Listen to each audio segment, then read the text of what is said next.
کوئی کام کر رہا تھا تو کچھ مٹی زیادہ لگ گئی ہے، تو آپ جتنی مرضی جتن کریں وہ کسی کو ملنے کے لیے تیار کیوں؟ وہ اس لیے کہ وہ سمجھتا ہے جب تک صفائی نہ ہو بندہ اپنے آپ کو خود آسانی میں محسوس نہیں کرتا۔ میری بات کی سمجھ آ رہی ہے آپ حضرات کو؟ جس کا بٹن ٹوٹ جاتا ہے نا محفل میں، اس کی ساری توجہ محفل پہ نہیں ہوتی، اپنے بٹن پہ ہی ہوتی، حالانکہ کوئی بھی نہیں دیکھ رہا، کسی کو پتہ بھی نہیں، لیکن وہ بار بار غور کرتا ہے کہ یار ایک بٹن میرا کام ہے، کسی کی نظر پڑے گی تو کوئی کیا سوچے گا، اور گھر جا کے بھی وہ پریشان ہوتا ہے کہ تم نے یہ کیا میرے ساتھ سلوک کیا، آج مجھے وہ والی ویسٹ کوٹ دے دی جس کے 3 بٹن ہی کوئی نہیں تھے۔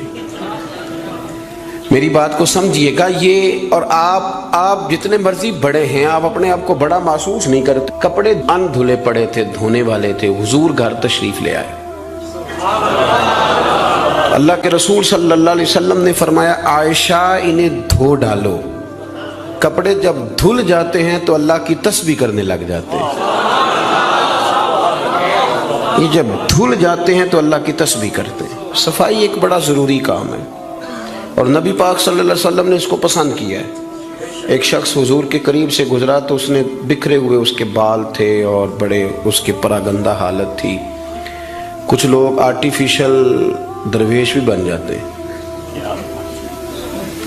میک اپ کر کے بھی درویش بن جاتے ہیں، یعنی بلا سارا کچھ گھر میں پڑا ہے لیکن کہتے نہیں میں درویش ہو گیا ہوں، تو اس کو بھی شریعت پسند نہیں کرتی۔ تو صحیح ستہ کے اندر یہ روایت موجود ہے کہ نبی کریم صلی اللہ تعالیٰ علیہ وسلم کے پاس سے وہ شخص گزرا تو حضور نے بلا لیا اور بلا کر کے فرمایا یہ کیا حال بنایا ہوا ہے، تیرے کپڑے کس طرح کے، کنگھی کیوں نہیں کی؟ تو اس نے اس کی حضور بس وہ سرکار فرمانے لگے تیرے اوپر تو اللہ کا بڑا فضل نہیں، بڑی خیر نہیں، رب نے بڑا مال عطا کی؟ حضور بالکل ہے۔ تو محبوب فرمانے لگے جا پھر جا کے اچھے کپڑے پہن، رب جب فضل کرتا ہے تو اس کا اثر دیکھنا پسند فرماتا ہے۔ پھر یہ جان بوجھ کے اس طرح کا رویہ تو نہ اپنا کہ کسی کو پتہ نہ چل جائے میرے پاس پیسے ہیں، ایسے نہ کر۔ تو صفائی ستھرائی، آپ ظاہری طور پر اگر آپ صاف ستھرے نہیں ہوتے تو آپ کسی محفل کے قابل نہیں رہتے۔ آپ 4 دوستوں کی محفل میں بیٹھنا اپنے لیے بوجھ محسوس کرتے ہیں، تکلیف ہوتی ہے کہ یار میرے کپڑے ٹھیک نہیں۔ صحیح بتائیے گا، اگر انسان کے کپڑے صاف ستھرے نہ ہوں اسے سکون نہیں آتا، تو اگر اس کے دل پہ میل کچیل ہو، بہت سارے لوگ کہتے ہیں مجھے سکون نہیں، لیکن ہم ڈرتے ہیں نا، ہم ان کو بتا نہیں سکتے، ڈرتے ہیں۔ بے سکونی کی کچھ وجوہات ہوتی ہیں، کچھ سبب ہوتا ہے۔ آپ کے کپڑے میلے تھے تو آپ بے سکون تھے، تو اگر آپ کا دل میلا کچیلا ہے نا، روح پہ کوئی دھبا لگ گیا ہے، یہ دھبے ہوتے ہیں۔ حسد ایک دھبے کا نام ہے، عداوت ایک دھبا ہے، تکبر ایک دھبا ہے، یہ سارے دھبے۔ اور بخاری میں نبی پاک علیہ السلام نے خود فرمایا جب تم گناہ کرتے ہو تو تمہارے دل پر سیاہ نقطہ لگ جاتا ہے، تو آپ اس نقطے کی موجودگی میں سکون میں رہیں، یہ کیسے ہو سکتا ہے؟ اور گناہ کی تعریف حضور نے یہ فرمائی کہ ما حاک فی صدرک، جو تیرے سینے میں کھٹکے، جو تیرے سینے میں کھٹکے، تو پریشان ہو کہ کسی کو پتہ نہ چل جائے، تو کراہت محسوس کرے کسی کا اس پر مطلع ہونا، تو ہمارے باطن کے اندر بڑی مصیبتیں، ہم حسد کرتے ہیں، بہت سارے لوگوں سے کرتے ہیں، ماننے کو تیار نہیں ہوتے، کرتے ہیں۔ بلکہ امام غزالی رحمۃ اللہ علیہ تو فرماتے ہیں کہ حسد تو پایا ہی مالداروں اور صاحب علم لوگوں میں جاتا ہے۔ وہ کہتے ہیں غریب آدمی یا ان پڑھ بندہ تو اس دوڑ میں شامل ہی نہیں ہوتا۔ اصل مسئلہ اس بات کا نہیں ہوتا کہ میرے پاس نعمت نہیں، اصل رٹا یہ ہوتا ہے کہ میرے پاس تو ہے پر اس کے پاس نہیں ہونی چاہیے تھی، ادھر کیسے چلی گئی؟ اعلیٰ حضرت بریلوی رحمۃ اللہ علیہ نے بہت ساری کتابوں کا نچوڑ ایک جملہ ملفوظات شریف میں لکھا ہے۔ اعلیٰ حضرت فرماتے ہیں حسد کرنے والا اس بندے پر اعتراض نہیں کر رہا ہوتا، حسد کرنے والا بنیادی طور پر اللہ کی تقسیم پر اعتراض کرتا ہے، اللہ کی تقسیم پر۔ ہمارے اندر یہ میل چڑھ، اور گھروں کے اندر یہ پوری ایک دوڑ شروع ہے، دیورانی کے اندر، جیٹھانی کے اندر یہ پوری دوڑ ہے، اور ایک وقت آتا ہے کہ بھائی بھائی سے حسد کرنے لگ جاتا ہے، کیسے سکون پائے گا؟ حسد ایک آگ ہے، اور ترمذی شریف کے جو لفظ ہیں حدیث کے وہ بڑے نرالے ہیں نبی پاک صلی اللہ علیہ وسلم نے فرمایا حسد نیکیوں کو یوں کھا جاتا ہے جیسے خشک لکڑی کو آگ کھا جاتی، یعنی وہ کھائی جاتی ہے، لکڑی کی اپنی کوئی حیثیت باقی، تھوڑی دیر پہلے وہ لکڑی تھی اور اب وہ خاک ہے، حسد کھا جاتا ہے۔ تو اور پھر مزے کی بات یہ کہ یہاں حضور نے ایک اور بھی بات بیان کی، میں حسد نیکیوں کو کس کو کھاتا ہے؟ اس کا مطلب ہے حسد کرنے والے نیک بھی ہوتے ہیں، نیک لوگ بھی حسد، یہ سرکار نے فرمایا نا، حسد نیکیوں کو، اس کا مطلب ہے یہ حسد کرنے والے کچھ نہ کچھ نیک بھی ہوتے ہیں، نیکیاں بھی کرتے رہتے ہیں، حسد بھی کرتے رہتے ہیں، تو وہ ہوتا یہ ہے کہ وہ ساتھ ساتھ ضائع ہوتی ہے۔ حسد نہ کریں، رشک کریں، رشک کریں۔ آپ کہیں کیا بات ہے؟ جناب عائشہ صدیقہ رضی اللہ تعالیٰ عنہ فرماتی ہے میں نے ساری زندگی سیدہ خدیجہ الکبریٰ پہ رشک کیا ہے۔ کیا بات تھی اس عورت کی، ان کا رنگ بھی زیادہ گورا نہیں تھا، سرکار سے عمر بھی کچھ زیادہ تھی، 2 دفعہ پہلے نکاح بھی ہو چکا تھا، پر کیا قابل رشک بی بی ہے کہ جسے اپنی ساری حیات ظاہرہ میں میرے نبی پاک نے یاد کیا ہے۔ اب رشک کریں، کہیں کیا بات ہے، اللہ اسے دیا تو مجھے بھی دے، رشک سے۔ کنز العمال میں حدیث ہے، حضرت عائشہ صدیقہ رضی اللہ تعالیٰ عنہ فرماتی ہیں دوپہر کے وقت نبی پاک صلی اللہ علیہ وسلم کے صحابہ حضور سے ملنے نہیں آتے تھے، دوپہر کے کھانے کے بعد سرکار آرام کرتے تھے، کیلولا فرمایا کرتے تھے۔ ایک بوڑھی آ گئی ملنے، اس وقت صحابہ نہیں آتے تھے، بوڑھی آ گئی اور دروازے پہ آ کے جب اس نے اپنی آواز نکالی نہ، پوچھا کون ہے، تو اس کی آواز، کچھ آوازیں بندہ بڑا ان کا شناسا ہوتا ہے نا، وہ بڑی ذرا ٹھہر جا مؤذن میرا دل دھڑک رہا ہے، وہ کہیں کعبہ گر نہ جائے تیری شوخ اور مست اذاں سے، کچھ آوازیں بندے کے کان میں پڑتی ہیں تو مزہ آتا ہے نا۔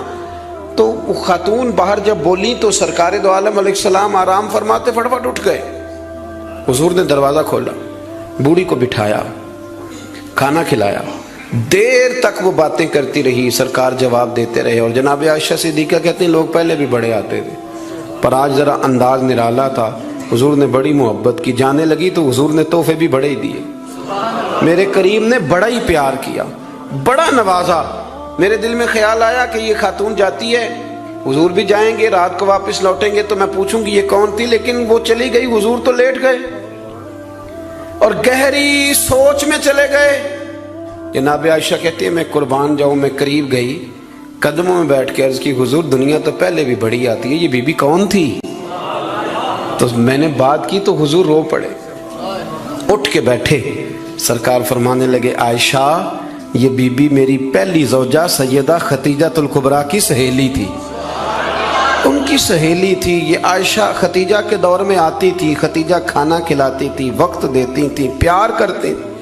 فرمایا آج میں نے اس روایت کو زندہ کیا، حسن العہد من الایمان، تعلق اچھے طریقے سے نبھا دینا یہ بھی ایمان کا حصہ ہے۔ حضرت عائشہ اس کو بیان کر رہی ہیں، آپ دیکھیں صحابہ ایک دوسرے کی شان بیان کرتے ہیں۔ حضرت عائشہ صدیقہ سے پوچھا گیا، بخاری مسلم دیکھیے، توجہ ہے میری بات پر؟ حضرت عائشہ صدیقہ سے کسی نے پوچھا نبی پاک صلی اللہ علیہ وسلم کو سب سے زیادہ پیارا کون؟ جناب عائشہ صدیقہ سے پوچھا سب سے زیادہ پیارا کون؟ تو جناب عائشہ کہنے لگی یہ صاف ستھری بات ہے، سیدہ فاطمہ الزہرا۔ اس شخص نے فوراً پوچھا، مشکات دیکھیے اٹھا کے، اس نے پوچھا جی مردوں میں؟ تو آپ نے فرمایا فاطمہ کے شوہر علی المرتضیٰ۔ فوراً ایک دوسرے کی شانیں بیان ہو رہی ہیں، ایک دوسرے کی عظمتوں کا تذکرہ ہو رہا ہے۔ مولا علی شیر خدا کرم اللہ تعالیٰ وجہ الکریم فرمایا کرتے تھے میں تمہیں بتاؤں سب سے بہادر کون ہے؟ حضور بتائیے، فرمایا ابو بکر صدیق۔ فرماتے وہ بدر کی رات جب حضور کے چھپر شریف کا پہرا دینا تھا، چھپر کا پہرا دینا تھا حضور کے چھپر شریف کا، تو بڑا مشکل کام تھا، کون وہاں کھڑا ہو؟ تو فرماتے ہیں لوگ ابھی سوچ رہے تھے کہ وہاں کون جائے گا، سوچ رہے تھے کہ کون جائے گا، لیکن ابو بکر تلوار لے کے کھڑے ہو گئے، کہنے لگے کوئی اور کیوں جائے گا، میں حضور کے اس چھپر شریف کی پہرے داری کروں۔ تو ایک دوسرے کی تعریفیں کر رہے ہیں، ایک دوسرے کی فضیلتیں بیان کر رہے ہیں، یہ رشک کرتے تھے۔ حسد ہمارے ہاں نا کر تعریف ہی رہے ہوتے ہیں، پر وہ ہلکا سا نچوڑے تو اندر سے اثر نکلنا شروع ہو جاتا ہے. لمبا بھی نہیں نچوڑنا پڑتا، بس ہلکا سا. کہتے ہیں باقی تو ساری باتیں ٹھیک تھیں، لیکن آپ نے دیکھا ہے آنے جانے میں نخرہ کتنا تھا. بس وہ نکل آیا، وہ نچوڑ لیا، وہ گیا کام سے، سارا کچھ ختم ہو گیا. وہ ایک بات نے طے، حسد نہیں کرے، آپ کو تکلیف دے گا، آپ اذیت میں آئیں. پھر ایک اور بیماری ہے جس کا نام تکبر ہے. یوں جھک کے ملنے کا نام عاجزی نہیں، بلکہ حضرت سعدی فرماتے ہیں میں نے بڑے جھکے ہوئے دیکھے ہیں، گردن جھکی ہوئی ہے، دل بڑا اکڑا ہوا ہے. فرماتے ہیں یہ ان کی ادا ہے، یہ ادا بھی تجھ کو ہی زیب ہے، تیری عاجزی بھی فریب ہے. تو کہیں کہیں نا لوگ اس طرح بھی کرتے ہیں. عاجزی تو دل کا نام ہے کہ آپ کے اندر اخلاص کتنا ہے، آپ کتنے جھکے ہوئے ہیں، آپ کس قدر پیار کر. بہت سارے لوگوں میں تکبر ہے، مجھے مانو، مجھے تسلیم کرو. اور میں آپ کو کیا بات بتاؤں دنیاوی لوگوں کی، میں تو دینی محفل میں دیکھتا ہوں. یہ کوئی علاقے کا چودھری اگر کسی محفل میں آ جاتا ہے تو گردن اونچی کر کر کے نقیب کو دکھاتا ہے کہ میں پیچھے بیٹھا ہوں، حالانکہ میں چودھری ہوں. تو اونچی کر کر کے گردن، عادت پڑ گئی نا اسٹیج پہ بیٹھنے کی، پیچھے مزہ ہی نہیں آتا. حالانکہ شان تو رب دیتا ہے. آپ جہاں بھی بیٹھے ہیں اگر آپ قابل اکرام ہیں تو پھر آپ قابل احترام ہی ہیں. لیکن یہ لوگوں پہ تسلط جما کے اپنے آپ کو، مطلب کتنا چھوٹا بندہ ہے جو کسی کے بارے میں یہ کہتا ہے کہ یہ میرا ملازم ہے.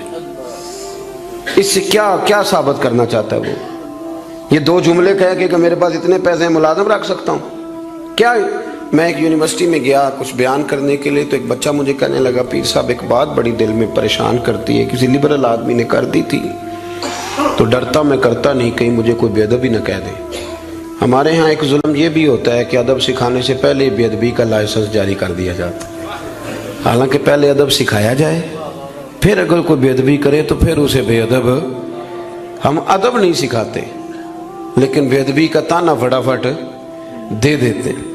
میں نے کہا جناب آپ پوچھیں، اگر مجھے جواب آتا ہوا تو میں بتا دوں گا، نہیں تو میں کسی سے پوچھ کے بتا دوں گا، آپ بتائیے. وہ کہنے لگے جی مجھے کسی نے کہا ہے کہ نبی پاک صلی اللہ علیہ وسلم کے زمانے میں غلامی ختم نہیں ہوئی تھی. اس زمانے میں غلام بکتے تھے اور اسی طرح بکتے تھے، خریدے جاتے تھے، تو ایک آرڈر فرما دیتے غلامی ختم ہو جاتی. اور میں نے کہا یار یہ تو کوئی بڑا سوال ہی نہیں ہے، آپ بلا وجہ ڈر رہے ہیں، یہ کوئی بڑا سوال ہے. یہ حضور نے غلامی ختم کر دی تھی. آپ پڑھیے ابو داؤد شریف، ختم ہو گئی غلامی. توجہ ہے میری بات پر؟ ادھر دیکھا جی میری طرف.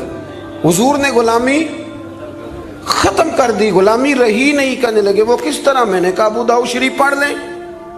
حضرت ابو ذر غفاری رضی اللہ تعالیٰ عنہ فرماتے ہیں کلمہ پڑھنے آیا، جب واپس جانے لگا تو حضور نے بڑی نصیحتیں فرمائی. ان میں سے ایک نصیحت حضور نے یہ کی، ابو ذر یاد رکھنا تمہارے غلام تمہارے بھائی ہیں.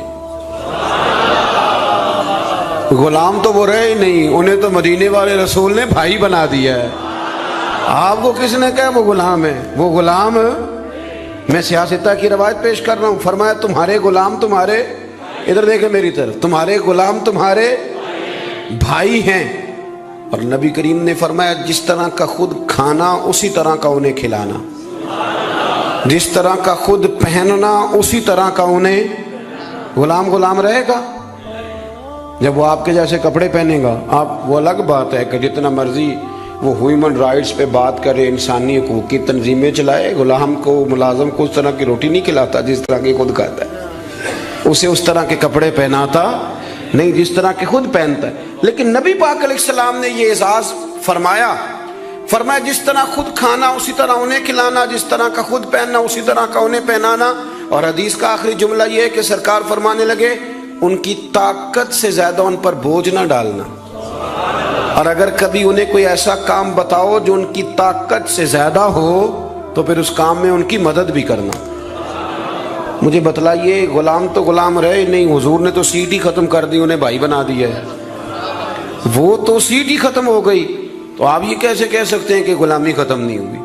حضور نے تو انہیں بھائی بنا دیا. بھائی ہمارے ہاں نا بڑا مزہ آتا ہے یہ کہہ کہ میرے 6 ملازم ہیں، بڑا مزہ آتا ہے.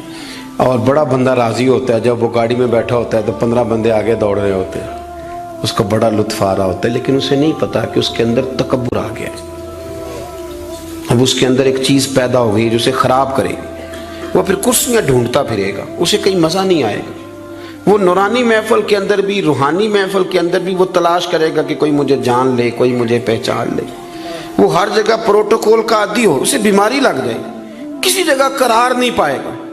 وہ کہے گا پتہ نہیں مجھے سکون کیوں نہیں آ رہا۔ بھائی سکون تو آتا ہے چھپ جانے میں، سکون تو جاتا ہے کسی کونے میں جا کے اللہ اللہ کرنے میں، کسی کونے میں۔ بابا بلے شاہ صاحب، بابا صاحب رحمۃ اللہ علیہ فرماتے ہیں میں نے اعتکاف کبھی قصور میں نہیں کیا، اس گاؤں میں جاتا تھا جہاں مجھے جانے کوئی نہ، چلو 10 دن تو میں الگ ہو کے اللہ اللہ کر لوں۔ کہتے میں وہاں جا کے اعتکاف کرتا تھا، یہاں تو سارے ہاتھ چومنے والے تھے، اکثر کہا کرتے تھے اٹھ بلیا چلو تھے وسیے جتھے وس دینی سارے انے، اٹھ بلیا چلو تھے وسیے جتھے وس دینی سارے انے، نہ کوئی ساڈی ذات پچھانے نہ کوئی سانو منے۔ کبھی ایسی جگہ بھی تو جانا چاہیے نا۔ اور بڑے ناز سے میری طرح کے بندے بھی کہہ رہے ہوتے ہیں وہ تو کونے تو آ کے میرا نام پوچھے ہو پہنچ جاؤ گے۔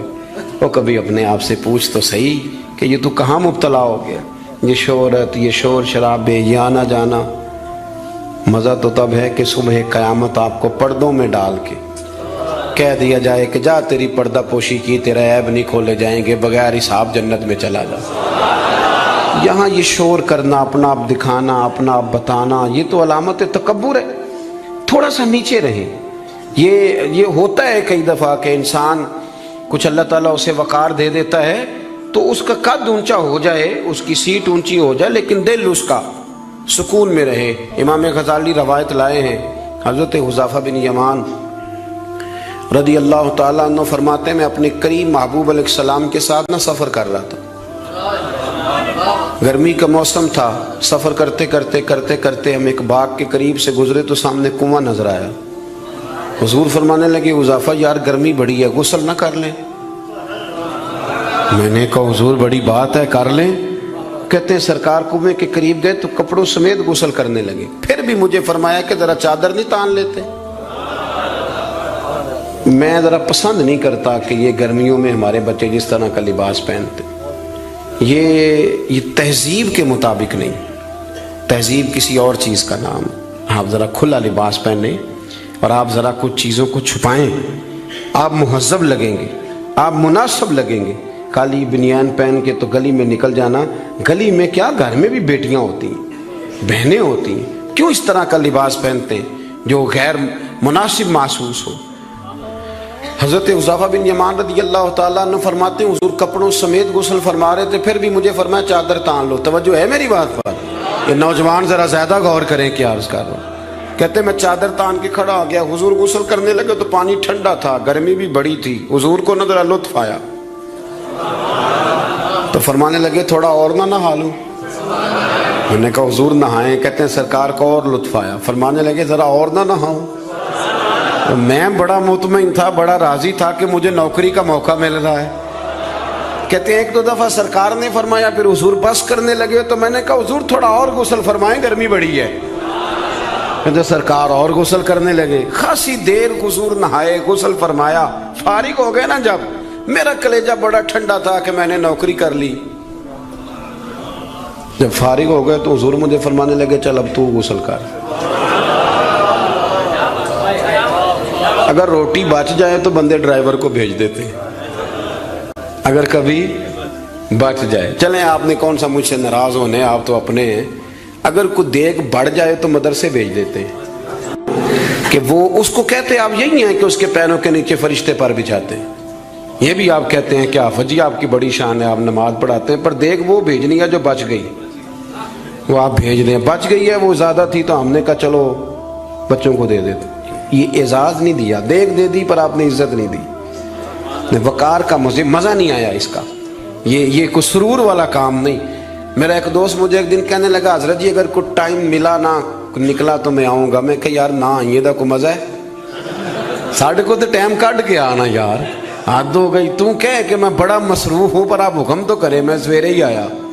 یہ کیا بات آپ نے، اسی کو بچے کچھ ٹائم آ لیا ہمارے پاس تو آ، تھوڑا سا سارا کچھ چھوڑ چھاڑ کے پتہ چلے کہ تو آیا ہے۔ میری بات کی سمجھ آ رہی ہے میرے عزیز؟ بات کو سمجھنا ہے آپ نے حضرت حذیفہ بن یمان رضی اللہ تعالیٰ عنہ فرماتے ہیں کہ جب حضور غسل فرما چکے تو کہنے لگے اب تو غسل کر. کہتے ہیں میں غسل کرنے لگا تو سرکار نے فرمایا چادر مجھے دینا میں تان کے کھڑا ہو جاؤں. یعنی نبی کریم کی بات کر رہا ہوں. وہ ساری زندگی پیر صاحب نوکری کراتے رہتے ہیں, مرید پہ چڑھ جائے نا قرضہ تو کہتے ہیں اس کا ذاتی معاملہ ہے. تو جب تیرے گھر جھاڑو دے رہا تھا پھر نہیں ذاتی معاملہ تھا؟ تھوڑی تو بھی پیار کر لے, کبھی تو بھی ان کے ساتھ کہے. وہ میرے ایک دوست ہیں پیر صاحب, تو عرس پہ میں گیا ہوا تھا تو ان کا بچہ وہ اپنے بیٹے سے پوچھتے ہیں کہ پتر وہ دال والا جو دیگ ہے وہ گرم ہی ہے نا؟ کہنے لگا ابا جی بس ٹھیک ہی ہے چل جائے گی. یعنی گرم کرنا بھی پسند نہیں صاحبزادے کے لیے.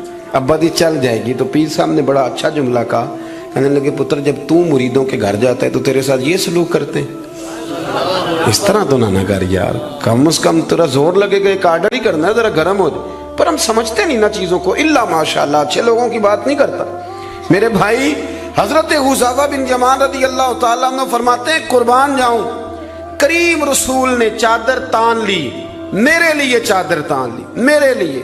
تو امیر حرم میں فقیر بے نوا, تو کجا من کجا.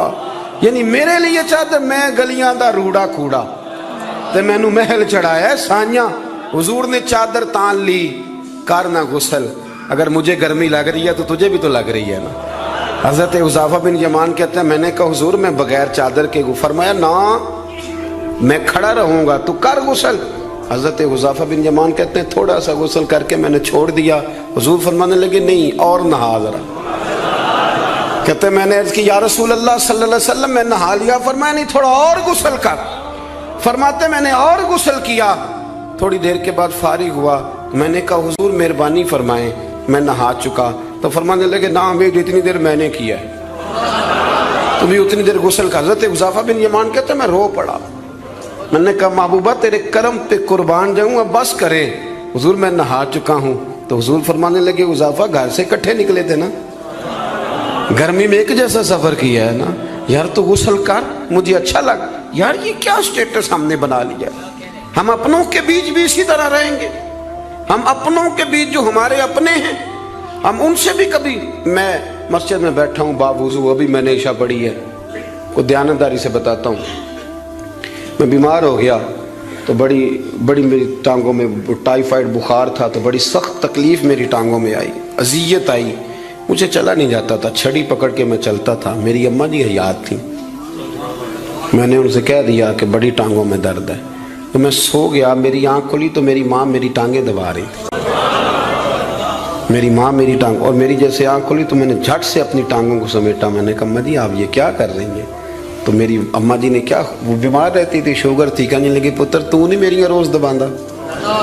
آپ بات کو سمجھے نا. وہ وقت گزر گیا, وہ انتقال کر گئی, 8-9 سال بیت گئے, پر وہ کبھی اس وقت کو یاد کرتا ہوں تو دل ٹھنڈا ہو جاتا. ہمارا تو سٹیٹس اتنا خوفناک ہو گیا کہ ہمارے اپنے ترستے رہتے ہیں کہ چلو 2 جملے پیار کے بول دے, 2 جملے, اور کسی کے لیے بھی نہیں یار, کسی کے لیے. سیدہ طیبہ طاہرہ حضرت عائشہ صدیقہ آپ فرماتی ہیں لوگوں ہم اس رسول کے ماننے والے ہیں جو جملوں کا بھی خیال کرتے تھے. کسی کی آج انداز تکلم کس طرح کا ہے, کوئی کس طرح, اس کا بھی حضور خیال کرتے. ایک دن مجھے گھر میں بیٹھے بیٹھے فرمانے لگے عائشہ جب تو راضی ہوتی ہے تب بھی مجھے پتہ چل جاتا ہے, اور جب تو ذرا تھوڑا سا دل میں کوئی بات رکھتی ہے تو پتہ مجھے پھر بھی چل جاتا ہے. تو جناب عائشہ کہتے ہیں میں نے فٹافٹ عرض کی حضور مجھے میری ماں روئے. میں اور آپ کے فرمایا چپ کر, ذرا سن تو لے, پہلے ذرا سن تو صحیح نا, ذرا سن یا رسول اللہ حکم کریں. تو محبوب فرمانے لگے کبھی کبھی کسی دوسری بیوی کے پاس ذرا وقت گزاروں تو تیرے دل میں بات تو آ ہی جاتی ہے نا, ذرا سن نا, حضور حکم کریں. تو محبوب فرمانے لگے جب تو راضی ہوتی ہے نا تیرا طریقہ ہے کبھی کبھی قسم اٹھاتی ہے.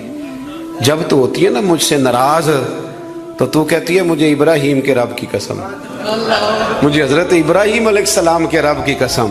اور جب تو راضی ہوتی ہے تو فرماتی ہے مجھے محمد عربی کے رب کی قسم. میں سمجھ جاتا ہوں کہ آج کوئی بات. جناب عائشہ کہتی ہیں میں بڑا روئی. حضور نے فرمایا کیوں روتی ہے؟ میں پھر رو پڑی. حضور نے فرمایا میں نے تو تیرے احساسات بیان کر تو رو پڑی. کہنے لگی روتی اس لیے ہوں کہ اللہ نے کیسا کریم رسول عطا فرمایا، حضور لفظوں جملوں تک کا احساس، کیا فکرے کس طرح کے بیان کر رہا ہے، آج اس کا ذہن کس طرف چلا گیا، اس بات کا بھی خیال ہمارا تو یقین کریں وہ بلند و باغ مزاج جانے ہمیں کہاں جا کے کھڑا کرے گا، کس جگہ پہ جا کے ہم رکیں گے۔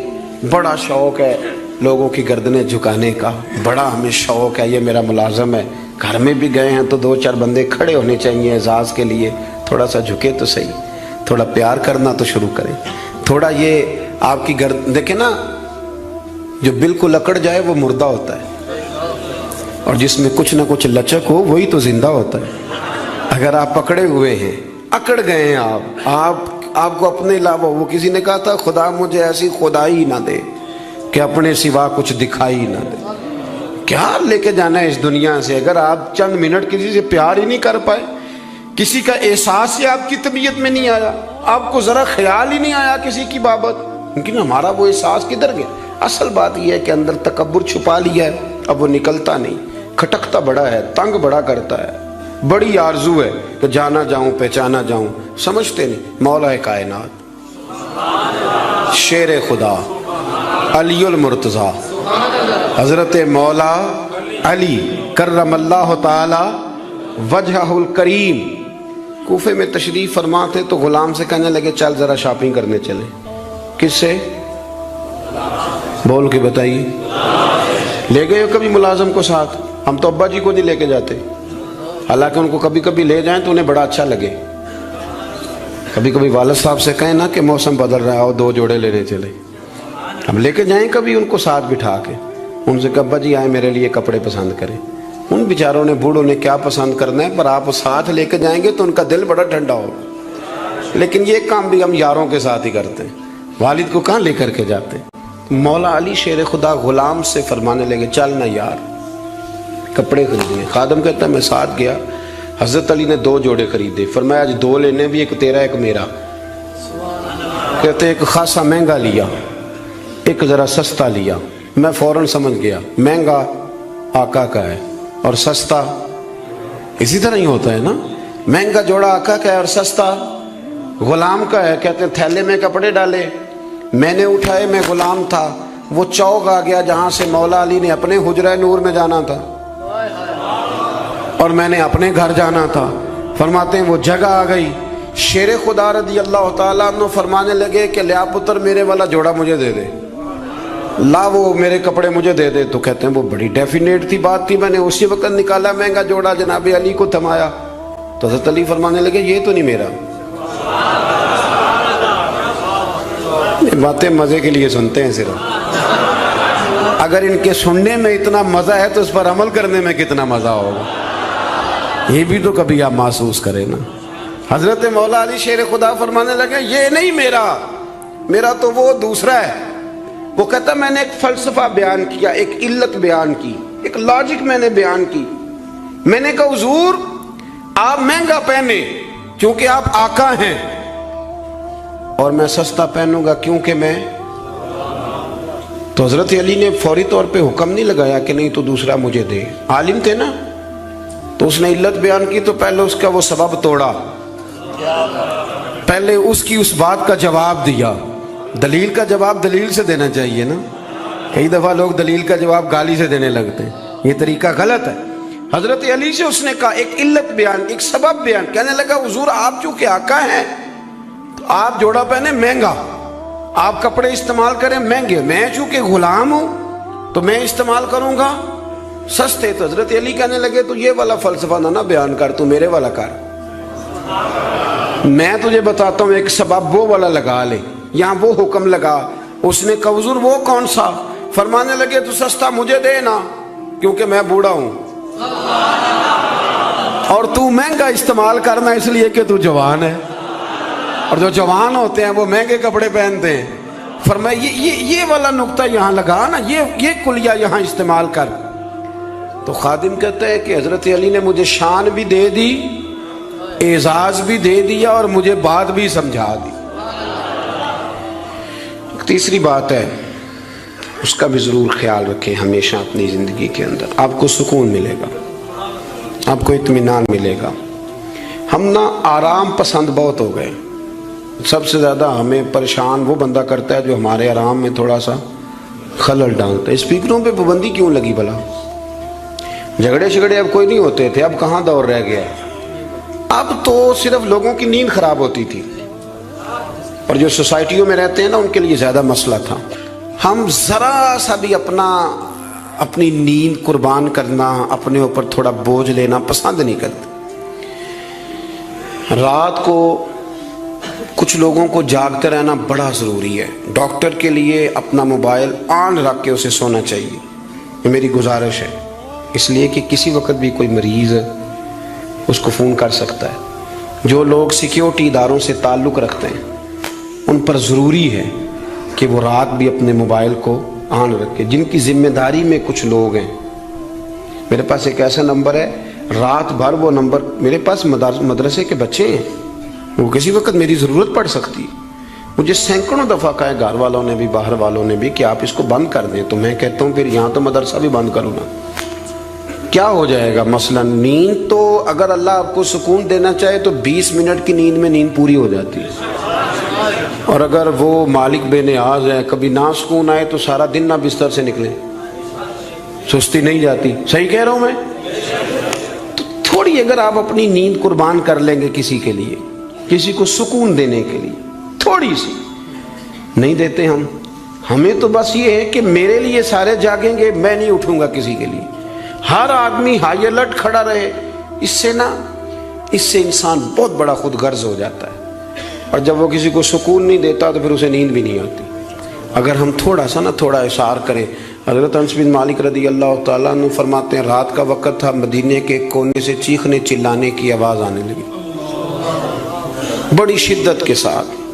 قاضی ایاز رحمۃ اللہ علیہ نے بھی لکھا ہے، اور بھی دیگر سیرت نگاروں نے نقل فرمایا ہے، ایک کونے سے نا تیز آواز چیخنے کی آنے لگی.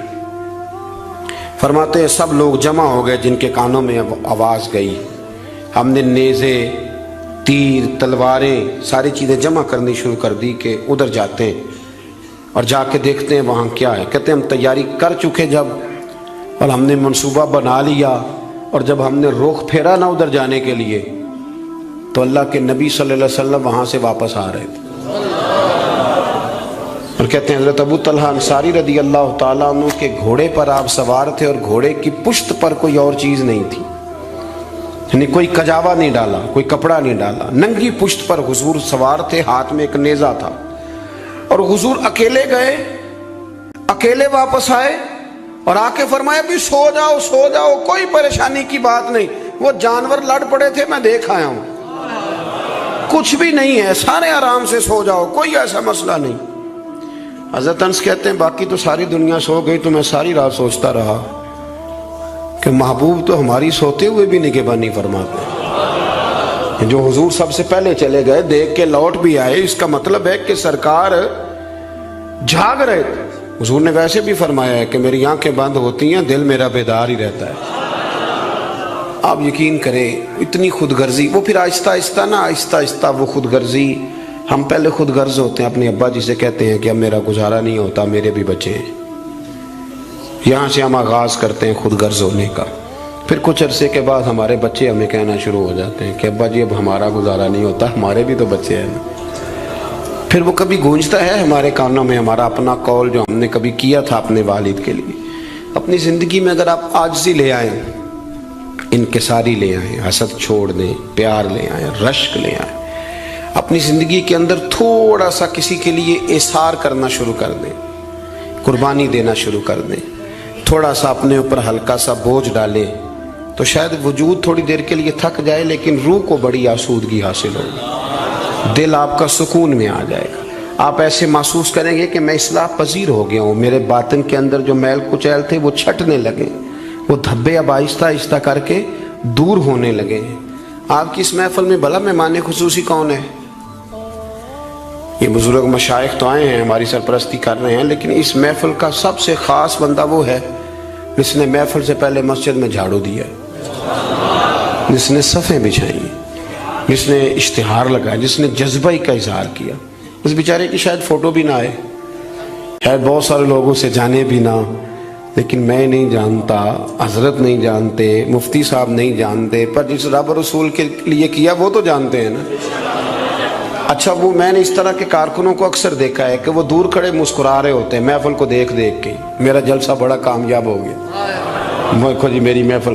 ان کو جو آسودگی حاصل ہوتی ہے نا دوسروں کو صفحے بچھا کے دینے میں، اعزاز دینے میں، محنت کرنے میں، شہرت تو کسی اور کی ہوئی، پوسٹر پہ نام تو میرا لگا، فوٹو تو میری لگی، اس بندے نے کیا کمایا؟ اس نے اپنے دل کا سکون حاصل کیا، اس نے راحت کمائی، وہ ٹھنڈا ہوا، اسے اللہ تبارک و تعالیٰ نے سکون کی دولت دی۔ وہ رات کو جب سوئے گا تو کہے گا میں نے کمال نہیں کر دی، حالانکہ کسی کو کوئی پتہ نہیں، اس کی وہ جو ساری باتیں ہو رہی ہیں وہ رب رسول کے ساتھ ہو رہی ہیں، اللہ نبی۔ یہ والا سکون تلاش کریں، پھر آپ دیکھیں کتنی جلدی اللہ تعالیٰ آپ کے دل کو سکون دیتا ہے۔ یہ زیادہ دور نہیں ہے، یہ بہت مشکل کام نہیں ہے، کوئی چلے مجاہدے کرنے والا کام نہیں، یہ تھوڑا سا دل کی نگرانی کرنے والا کام۔ کوڑا تخت دنیا دا باہو، فکر سچی بادشاہی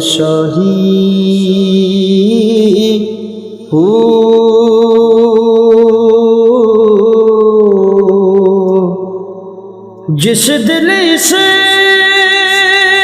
میں اللہ دا چمکے، عشق بھی کردہ ہلے